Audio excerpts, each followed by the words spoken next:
Yes hello everyone, good morning all of you and welcome to the global world academy. So आज हम लोग यहाँ पर complete करने जा रहे हैं पर्यावरण अध्ययन को। पर्यावरण अध्ययन के प्रीवियस ईयर पेपर के कुछ क्वेश्चंस आज हम लोग यहाँ पर कंप्लीट करेंगे। सो आपका जो लास्ट एग्जाम यहाँ पर हुआ था पीए स्टेट का, ठीक है, उसे आज हम लोग यहाँ पर कंप्लीट करेंगे। 2020 का जो पेपर था उसके कुछ क्वेश्चंस आज के सेशन में हम लोग यहाँ पर कंटिन्यू करने जा रहे हैं। साथ ही आपका ईवीएस का कंप्लीट कोर्स भी अवेलेबल है। सो जितने भी स्टूडेंट ईवीएस कोर्स के अंदर एनरोल करना चाहते हैं, जरूर से आप ऐप पर आइएगा। ऐप पर डेमो क्लासेस अवेलेबल है, उन्हें आप विजिट कर सकते हैं, टेस्ट लगा सकते हैं। देन आप कंप्लीट कोर्स को यहाँ पर बाय कर सकते हैं। ठीक है, कोर्स की वैलिडिटी रहेगी 2 साल की, यानी कि 2 साल तक आप इस कोर्स को एक्सेस कर पाएंगे और अंटिल आपका एग्जाम नहीं हो जाता तब तक आप कोर्स यहाँ पर देख सकते हैं। ओके, चलिए तो स्टार्ट करते हैं अपने फर्स्ट क्वेश्चन से। व्हाट आर की stone species in the ecosystem? पारिस्थितिकी तंत्र में की स्टोन प्रजातियां क्या होती है? देखो, नाम से समझ में आ रहा है की मतलब कि जो मेन रोल प्ले करेगी, ठीक है, जिसके बिना हमारा इकोसिस्टम अधूरा है, या जिसकी वजह से या वो प्रजाति नहीं हुई तो हमारे इकोसिस्टम में दिक्कत हो सकती है, हमारे पारिस्थितिकी तंत्र में गड़बड़ी हो सकती है। अभी अपन ऑप्शंस पढ़ लेते हैं। ऑप्शंस काफी लेंदी है तो वन बाय वन करके अपन सारे ऑप्शंस को समझ लेते हैं। मेन हमें ढूंढना क्या है, की स्टोन कौन है। ठीक है, वह प्रजाति जो एक संपूर्ण पारिस्थितिकी तंत्र को परिभाषित करने में मदद करती है और जिसका उन्मूलन पारिस्थितिकी तंत्र को गंभीर रूप से प्रभावित करेगा। क्या ये डेफिनेशन सेटिस्फाई कर रही है क्या? ओके, सेकेंड वाली भी देख लेते हैं। वे प्रजातियां जिनका उन्मूलन पारिस्थितिकी तंत्र को लाभ पहुंचा सकता है और चार्ज कर सकता है, मतलब अगर उस प्रजाति को हटा दिया गया, ठीक है, तो पारिस्थितिकी तंत्र को फायदा हो जाएगा। क्या ये की स्टोन होगा क्या? ठीक है, वे प्रजातियां जिनका उन्मूलन पारिस्थितिकी तंत्र को प्रभावित नहीं करेगा। अगर बीच में से कोई एक प्रजाति खत्म भी हो जाती है, जैसे कि अगर ग्रास होपर, और अगर मैं यहाँ पर बात करूं किसी भी एक जीव की, ठीक है, मेंढक की, इस बीच में से अगर मैं ग्रास ऊपर को माइनस कर दूं तो कोई फर्क नहीं पड़ेगा इकोसिस्टम के ऊपर। ठीक है, चट्टानी स्थानों पर पाई जाने वाली प्रजाति और इसके उन्मूलन पारिस्थितिकी तंत्र को प्रभावित नहीं करते हैं। तो अभी जस्ट मैं आपको जो डेफिनेशन बताई की स्टोन की क्या होती है, कि वो मेन रोल प्ले करती है, उसका चले जाना पूरे इकोसिस्टम को अफेक्ट करेगा। जो कि कहाँ पर लिखा हुआ है, ऑप्शन नंबर 1 के अंदर। The species that helps to define an entire ecosystem, जो पूरे इंटायर इकोसिस्टम को डिफाइन करती है, परिभाषित करती है। और अगर उसको एलिमिनेट कर दिया गया, उसको हटा दिया गया, उसको उससे निकाल दिया गया इकोसिस्टम से, तो मेरा पूरा इकोसिस्टम क्या हो जाएगा, प्रभावित हो जाएगा। किसी में कमी हो जाएगी, किसी की अधिकता हो जाएगी। ठीक है, तो एक बार अपन पूरा डेफिनेशन समझते हैं। जैसे कि अगर मैं यहाँ पर सीआर को ले लूं तो एक कोई भी आप प्रजाति कंसीडर कर सकते हैं। ऐसा नहीं कि कोई एक नाम होगा इसका, कोई भी प्रजाति यहाँ पर हो सकती है। जैसे कीस्टोन प्रजाति वह प्रजाति है जो पारिस्थितिकी तंत्र की संरचना और कार्य में महत्वपूर्ण भूमिका निभाती है। कीस्टोन प्रजातियां जानवर हो सकते हैं, पौधे हो सकते हैं, बैक्टीरिया भी हो सकते हैं, और किसी भी प्रकार का कवक भी हो सकता है। ठीक है, अपन बोल रहे हैं जो मेन रोल प्ले करता होगा। ठीक है, कहीं ना कहीं सब उसके ऊपर क्या हो जाएंगे, आश्रित हो जाएंगे। ठीक है, यदि कोई कीस्टोन प्रजाति हटा दी जाती, जस्ट लाइक दिस, इसको अगर हटा दिया गया तो इन सब का वर्चस्व धीरे धीरे क्या हो जाएगा, खत्म हो जाएगा, और ये पूरा इकोसिस्टम क्या हो जाएगा, अफेक्ट हो जाएगा। ठीक है, यहाँ कीस्टोन और प्रजातियों के कुछ एग्जाम्पल्स रखे गए हैं। जैसे परागकण मधुमक्खियां जो होती है, ये मेन रोल प्ले करती है। मान लो अगर हमने मधुमक्खियों की, जैसे कि अभी हो ही रहा है कि हम लोग जो कृषि में कीटनाशक दवाइयों वगैरह का प्रयोग कर रहे हैं, उससे मधुमक्खियों की कई सारी प्रजातियां नष्ट हो चुकी है ना। तो वो क्या करती है, पौधों का परागण किसके माध्यम से होता है, बीज मधुमक्खियों के माध्यम से होता है ना। अगर इनको हटा दिया गया तो पॉलिनेशन वाली प्रोसेस का 90% चीज खत्म हो जाएगी। ठीक है, पॉलिनेशन नहीं हो पाएगा, तो ये प्रजाति क्या है, की स्टोन प्रजाति है। ठीक है, ऐसे ही आप एक कैसोवरी पक्षी को भी ले सकते हैं, जो फल भक्षी पक्षी होता है, जो फलों को खाता है।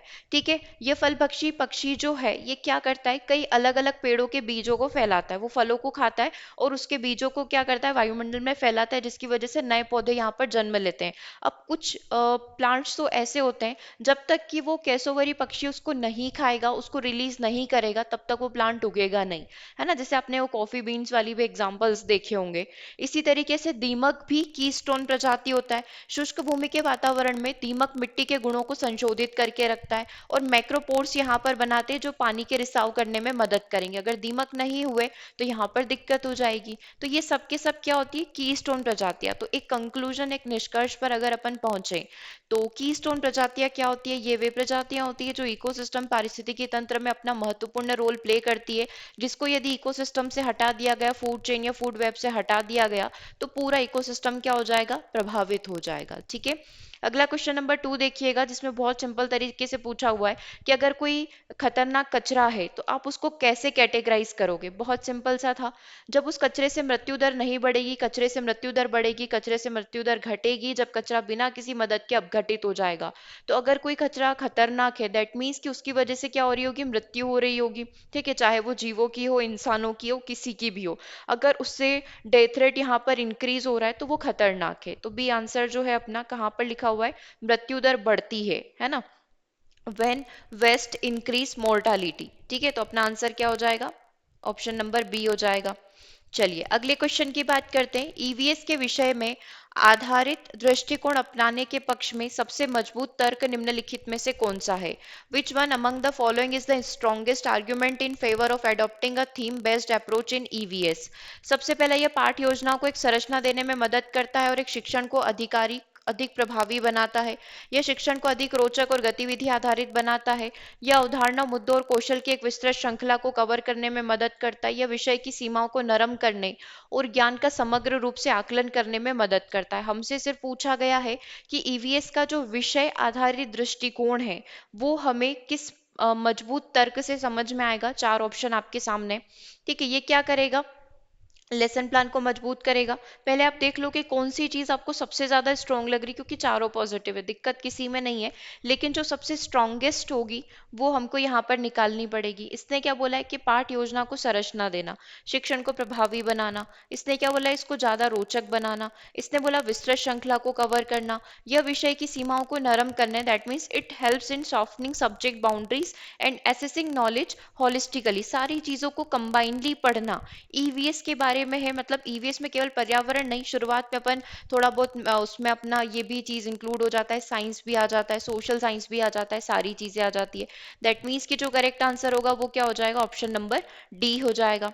ठीक है, अगला देखिएगा, जो ह्यूरिस्को है इसका मतलब क्या होता है। इसका अगर अपन मीनिंग देखें तो इसका मतलब होता है टू डिस्कवर, किसी भी चीज की खोज करना अपनी होती है ह्यूरिस्टिक मेथड, जिसे अपन खोज विधि के नाम से हिंदी में जानते हैं।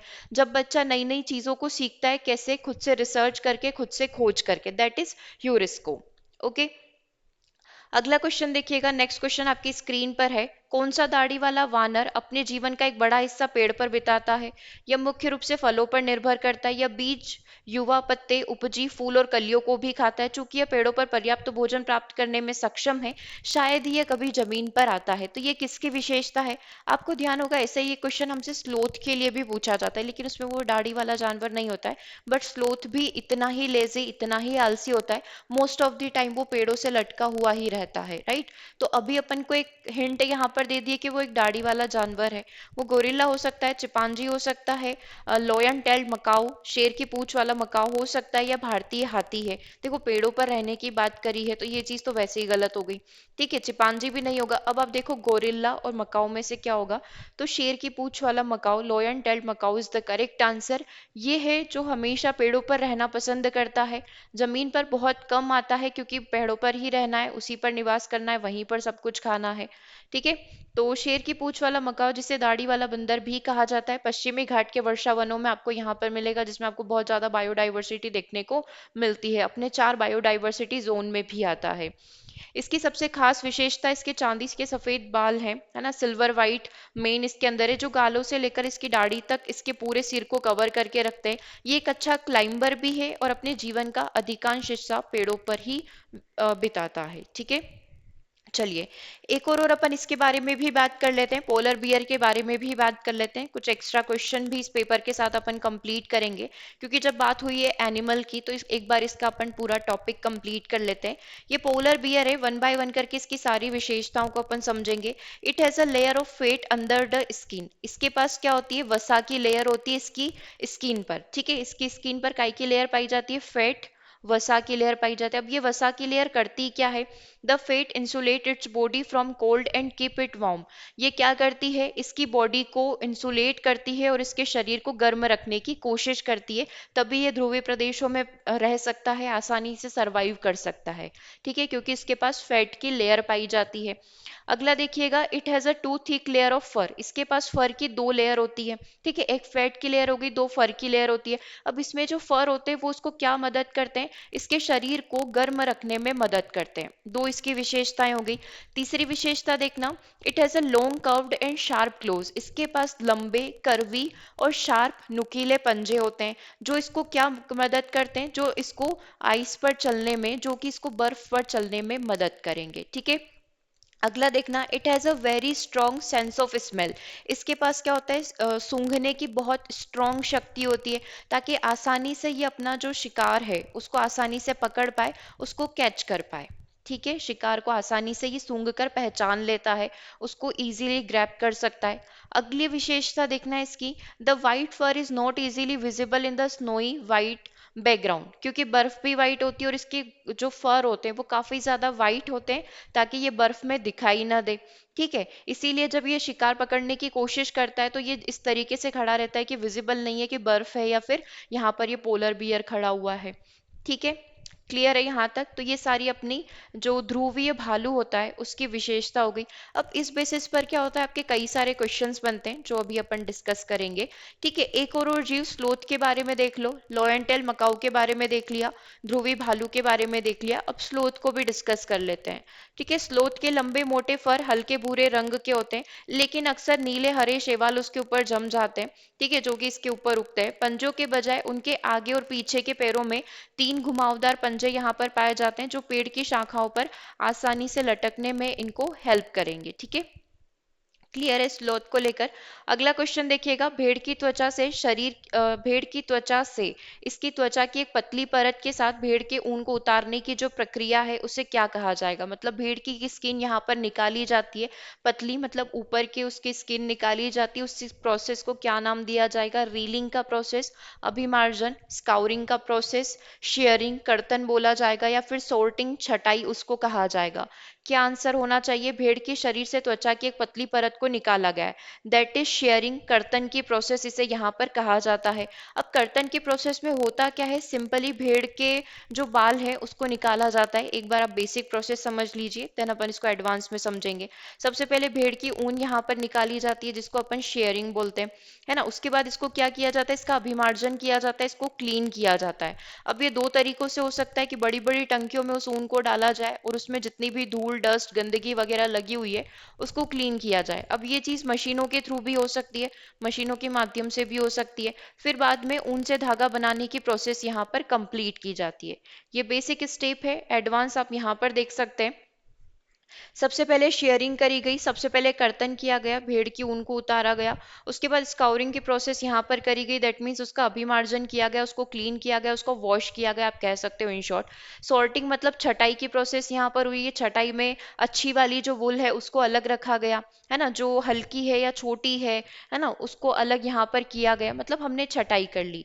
फिर डाइंग के लिए रखा गया, उस पर कलर चढ़ाना, वो सारी प्रोसेस। फिर उसके बाद कार्डिंग एंड कॉम्बिंग की प्रोसेस यहाँ पर होती है कि उसको सही तरीके से बनाया गया, मतलब अरेंज किया गया, आप ये कह सकते हैं। फिर स्पिनिंग घुमाकर जो है घुमाया जाता है, स्पिनिंग की प्रोसेस यहाँ पर की जाती है ना। और नीटिंग और विविंग की प्रोसेस यहाँ पर हो जाती है, देन बुनाई की प्रोसेस यहाँ पर हो जाती है, जिससे हमारा वुलन फैब्रिक रेडी हो जाता है। ठीक है, तो अभी पूछा गया था कि हम लोग उसकी स्किन निकाल रहे हैं, दैट मीन्स हम लोग शेयरिंग की प्रोसेस या हिंदी में कर्तन की प्रोसेस को कंप्लीट कर रहे हैं। नेक्स्ट क्वेश्चन देखिएगा, निम्नलिखित में से कौन सा विकल्प सही सुमेलित समूह को दर्शाता है? ठीक है, एक सिंपल सा क्वेश्चन है जिसमें आपके सामने एक मैच द कॉलम दिया गया है। Petroleum gas in liquid form, अगर पेट्रोलियम गैस लिक्विड फॉर्म में है दैट मीन्स ये किसकी बात कर रहा है? एलपीजी। आप एलपीजी का प्रयोग कहाँ कहाँ पर करते हो? दूसरा ये आपको दे रहा है केरोसिन, केरोसिन का प्रयोग कहाँ पर किया जाता है? तीसरा आपको दे रहा है बीटूमेन, B2 मेन और B2 मीनस अलग अलग होता है, राइट।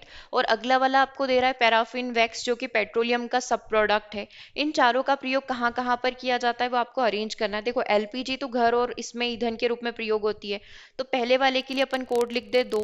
केरोसिन का प्रयोग कहाँ कहाँ पर किया जाएगा? स्टोव लैंप और जेट एयरक्राफ्ट में किया जाता है, इसका कोड 3 हो गया। B2 मेन एसफाल्ट का प्रयोग कहाँ कहाँ पर किया जा सकता है? पेंट करने में, रोड की सरफेस बनाने में हम लोग यहाँ पर प्रयोग कर सकते हैं, तो इसका कोड अपना 1 हो गया। ठीक है, और पैराफिन वैक्स जो होता है ऑइंटमेंट में, मोमबत्ती वैसलीन वगैरह में हम लोग इसका प्रयोग करते हैं, तो 2 3 1 4 जो है अपना करेक्ट आंसर हो जाएगा, ऑप्शन नंबर बी। ठीक है, क्लियर है, कोई दिक्कत नहीं है इसके अंदर। नेक्स्ट क्वेश्चन की तरफ चलते हैं। अगला क्वेश्चन देखिएगा, निम्नलिखित तालिका का अध्ययन करिए। ये आपको देखना है, तालिका कॉलम देखना है। ध्रुवी भालू के लिए जलवायु के अनुकूल सबसे उपयुक्त विशेषता क्या हो सकती है, जो हमें ध्रुवी भालू की बारे में बताएगी। अब यहाँ पर आपको ये वन बाय वन करके ये तीनों कॉलम देखने हैं, है ना। बेसिकली ये ऑप्शन ही है। जैसे कि अगर बोला जाए थिक स्किन, क्या ध्रुवी भालू की थिक स्किन होती है। लॉन्ग एंड शार्प क्लोज होते हैं, स्ट्रॉन्ग सेंस ऑफ स्मेल होता है। दूसरा बोल रहा है पतली स्किन होती है ना। तो पतली तो होती नहीं, थिक चौड़ी होती है, दो फर की लेयर होती है, उसके अंदर फैट की लेयर होती है ना, ताकि उसको वार्म गर्मी यहाँ पर मिले। तो दूसरा ऑप्शन वैसे ही थीन से गलत हो गया। तीसरा बोल रहा है थिक स्किन होती है, शॉर्ट एंड ब्लंटेड क्लोज होते हैं, नहीं हमने देखा था शार्प क्लोज होते हैं ताकि बर्फ पर चलने में आसानी हो। सी वाला भी गलत हो गया। डी में लिखा हुआ है थिन स्किन, ये भी गलत हो गया। करेक्ट आंसर क्या होगा, ये सिर्फ आपको रो वाइज पढ़ना है, एक रो में एक ऑप्शन है, ठीक है, बस टेबल फॉर्मेट में दिया हुआ है। थिक स्किन होती है, लॉन्ग एंड शार्प क्लोज होते हैं और स्ट्रॉन्ग सेंस ऑफ स्मेल होता है ताकि वो उसके शिकार को आसानी से सूंघ कर पहचान पाए। ओके, चलिए अगले क्वेश्चन की तरफ चलते हैं। प्रधानमंत्री जी ने किस तारीख और किस वर्ष को स्वच्छ भारत मिशन की शुरुआत करी थी। क्या आंसर होगा, 2 अक्टूबर 2014 गांधी जयंती के दिन करी थी, पहला ही ऑप्शन अपना करेक्ट हो जाएगा। अगला क्वेश्चन देखिएगा, हाउस ऑन व्हील्स के लिए किस शब्द का प्रयोग किया जाता है जिसे एक स्थान से दूसरे स्थान पर ले जाया जा सकता है। हाउस ऑन व्हील्स मतलब गाड़ी के ऊपर हमारा घर है, हम लोग इसको एक स्थान से दूसरे स्थान पर लेकर जा सकते हैं अपने निवास के अकॉर्डिंग। ये तंबू हो सकता है, कच्चे मकान हो सकते हैं, पक्के मकान हो सकते हैं, या कारवा हो सकता है। तो करेक्ट आंसर क्या होगा, इसे क्या कहा जाता है, कारवा। ये वाली चीज आपने कब पढ़ी होगी, जब आपने वो बोट वाला पढ़ा होगा, है ना, जो हम लोग पानी के अंदर, झील के अंदर, कश्मीर में जो झील है उसमें जो हम लोग बोट की बात करते हैं, तो वहीं पर आपको इसके बारे में भी बताया जाता है एनसीईआरटी बुक के अंदर। इसे क्या कहा जाएगा, कारवा कहा जाएगा। ये देखिए एनसीईआरटी का ये पेज है, हाउस बोट के बारे में, कारवा के बारे में, लिविंग टुगेदरनेस के बारे में यहाँ पर बताया जाता है। पहियों पर चलने वाले घर को कारवा कहा जाता है। कारवा एक इस प्रकार का मोबाइल घर, दैट मीन्स जो मूवेबल होगा, जिसे ट्रक या कार से खींचा जा सकता है और अक्सर कैंपिंग या सड़क यात्राओं के लिए इसको इस्तेमाल किया जाता है। बेसिकली कारवा है क्या, एक प्रकार का फारसी शब्द है जिसका मतलब क्या होता है, जिसका अपन अनुवाद निकाले तो यात्रा करने वाले पुरुषों का एक समूह। तो उस बेसिस पर ही घर को क्या नाम दे दिया गया, कारवा नाम दे दिया गया, है ना, जिसमें कई लोग जो है एक स्थान से दूसरे स्थान पर अपनी आवश्यकता के अकॉर्डिंग पलायन करते हैं। ठीक है, अगला देखिएगा, एक ऑटोमोबाइल उत्सर्जन नियंत्रण उपकरण का उपयोग क्रैंकेस से ब्लो बाय को रोकने के लिए किया जाता है। जैसे कि अपन देखते हैं ना कि गाड़ी का जो इंजन है उसमें कचरा चला गया है, राइट, तो उसको रोकने के लिए किया जाता है, ब्लो बाय को रोकने के लिए किया जाता है। जो सिलेंडर को गैसों को इंजन के अंदर जलाए जाने के बजाय वायुमंडल में छोड़ देता है। देखो हिंदी में इसका मीनिंग थोड़ा सा अलग हो जाएगा, एक बार आप इसको इंग्लिश में देखना। ठीक है, an automobile emission control device used to prevent blow by, ठीक है, यहाँ तक तो बिल्कुल सही आ रहा है, फ्रॉम क्रैंकेस। ठीक है, क्रैंकेस से हम लोग ये बोल सकते हैं कि क्रैंकेस से ब्लो बाय को रोकने के लिए हम लोग इसका प्रयोग कर रहे हैं। ठीक है, वो अपन को ऑप्शन में देखना है कि किसका प्रयोग कर रहे हैं।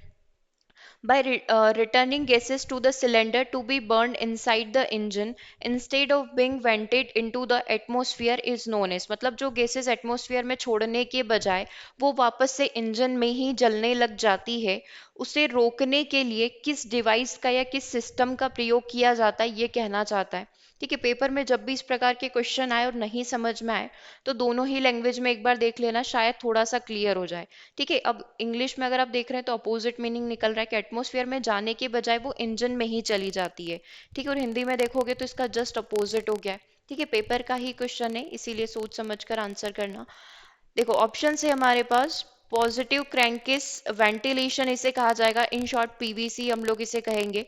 दूसरा ग्रेविटी सेटलिंग चैम्बर इसे कहा जाएगा, फैब्रिक फिल्टर कहा जाएगा, या प्लेट प्रिसिपिटेटर इसे कहा जाएगा। सो बेसिकली आंसर अपना होगा पीवीसी, पॉजिटिव क्रैंकेस वेंटिलेशन। तो ये करता यही है, ब्लो बाय को रोकने का ही ये कार्य करता है। यूजुअली आपकी जो बाइक है, जो भी व्हीकल आपके पास है, उसमें ये आपको काम आएगा।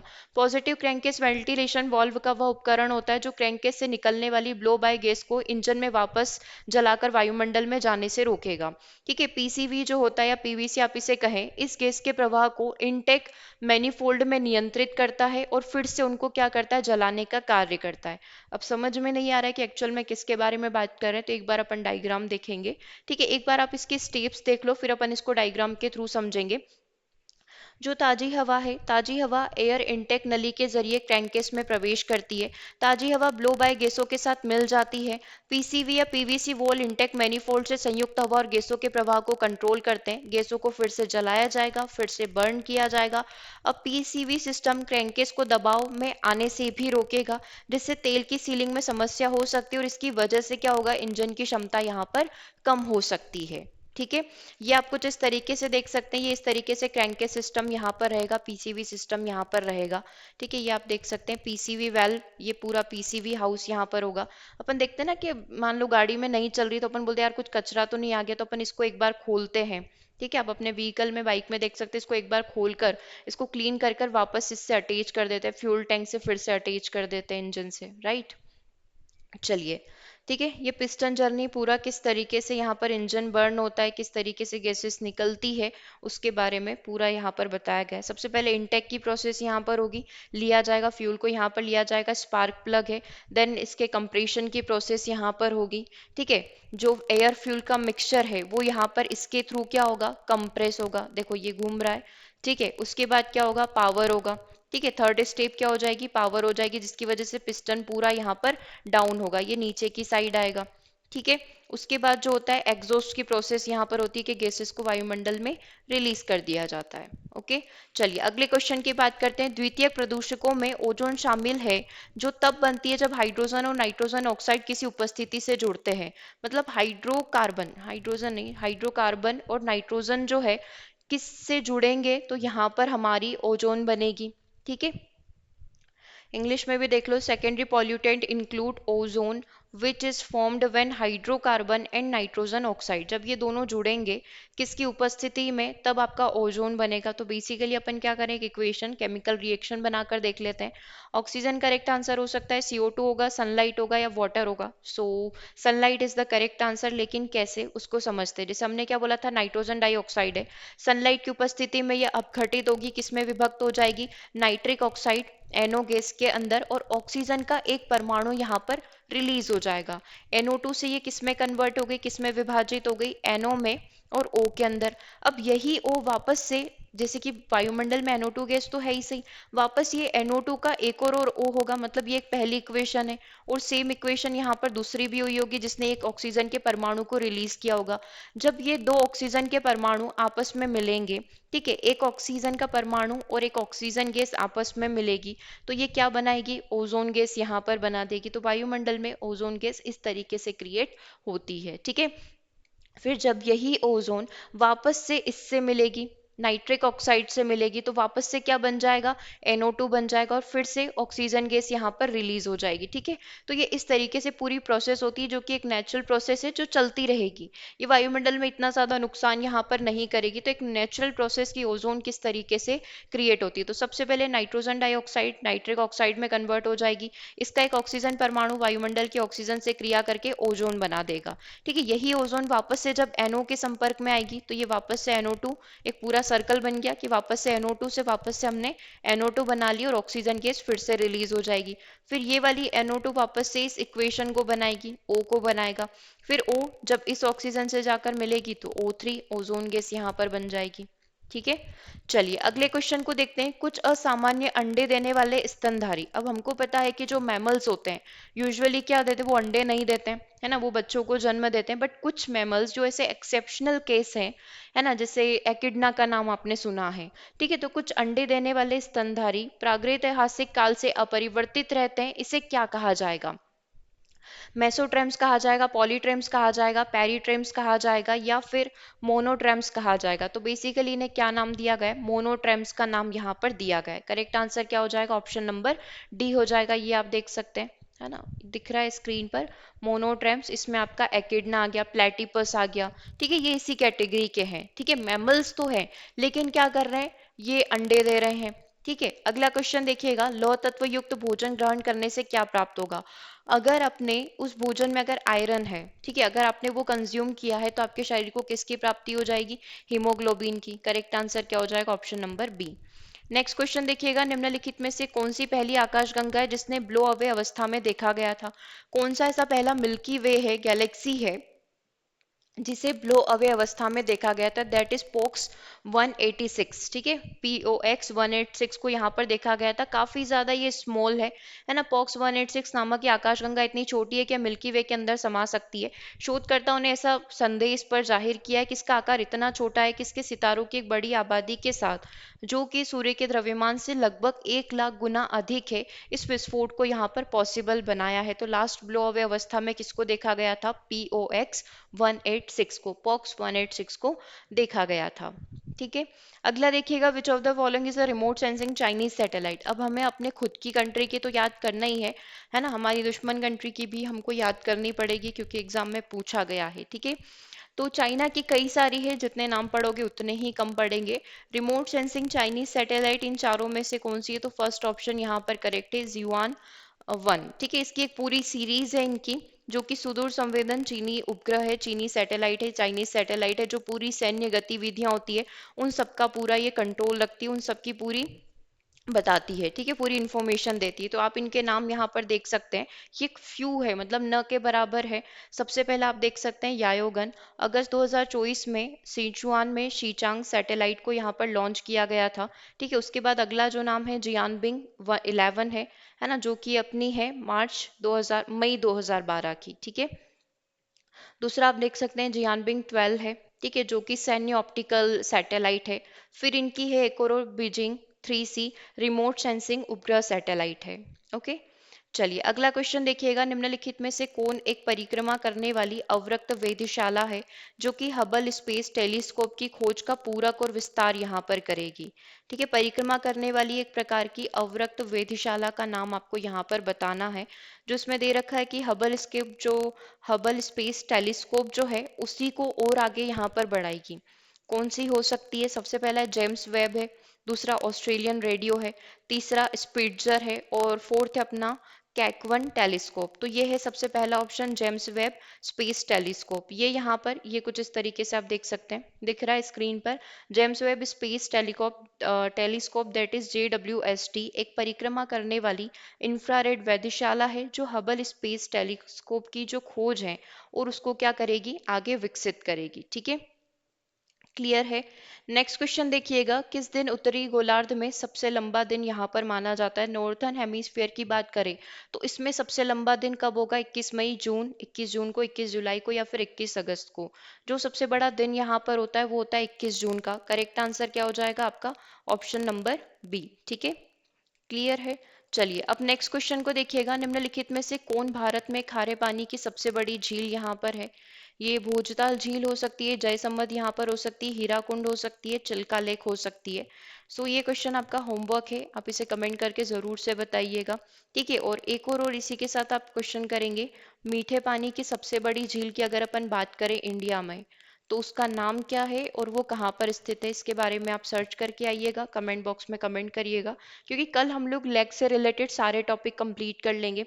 झील से रिलेटेड जितने भी क्वेश्चंस आते हैं, मीठे पानी की बात कर लें, इनलैंड वाटर की बात कर लें, तो आपके 5 से 6 जो झील से रिलेटेड क्वेश्चंस है जो अपने आप में यूनिक है, उनके बारे में हम लोग डिस्कस करेंगे। ओके, सो आज क्लास को यहीं ओवर करते हैं, मिलते हैं हम लोग 5:30 PM पर। शाम 5:30 बजे आपका अगेन सेशन रहेगा साइंस का, उससे आप ज़रूर से ज्वाइन कर लीजिएगा। Okay, so thank you everyone.